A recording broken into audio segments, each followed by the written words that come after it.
Most people think that housing drives the market, but that is not how it works. Over the next 18 to 36 months, this part of Greenville is going to look completely different than it does today. We're already seeing dirt moving with roads expanding and rooftops going up, but honestly, this is still the early stage. Over the next 4 to 6 years, you're going to see the full version of Greenville County's growth come together. But to really understand what's happening here, you have to understand what actually drives the growth.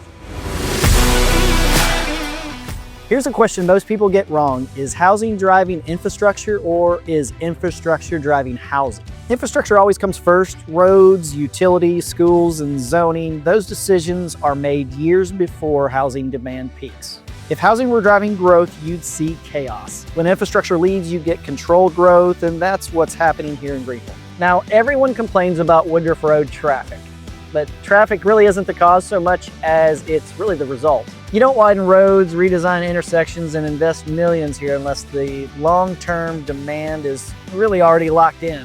And believe it or not, this was not reactionary so much as it was planned.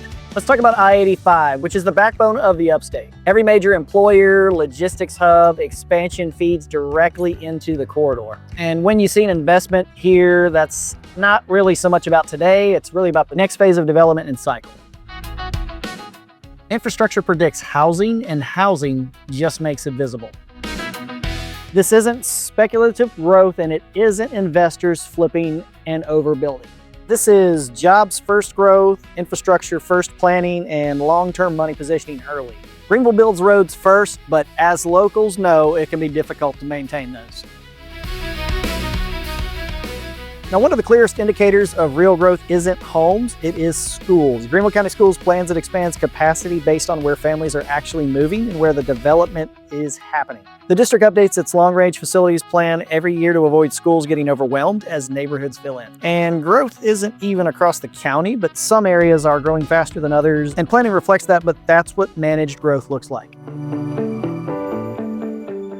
So let's talk about where growth is heading in Five Forks, which continues to absorb massive family-driven growth and feels exactly like Greenville did 10 to 15 years ago, right before the prices really took off. The next step, we have Travelers Rest, which is a completely different type of growth. It has limited land, the lifestyle demand with a lot of rising pressure. That's not the sprawl, that's scarcity. And next up, Fountain Inn. This is where people get in early, and before all the retail, before every road is finished, and before everything feels complete. Historically, those areas reward patience.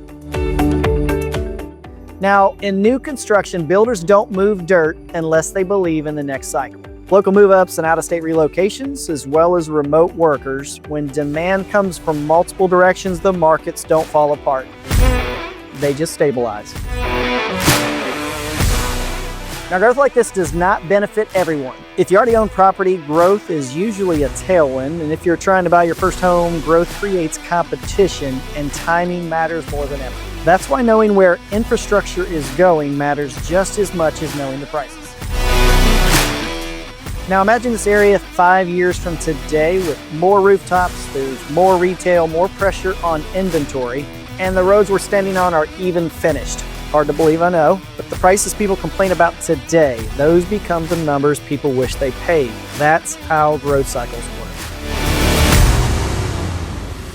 At some point in life, you're probably going to buy or sell a house. And if that's happening anywhere in Greenville or across the Upstate, my team and I would love to be your go-to resource. You can find us on Google with plenty of 5-star reviews, or email me below.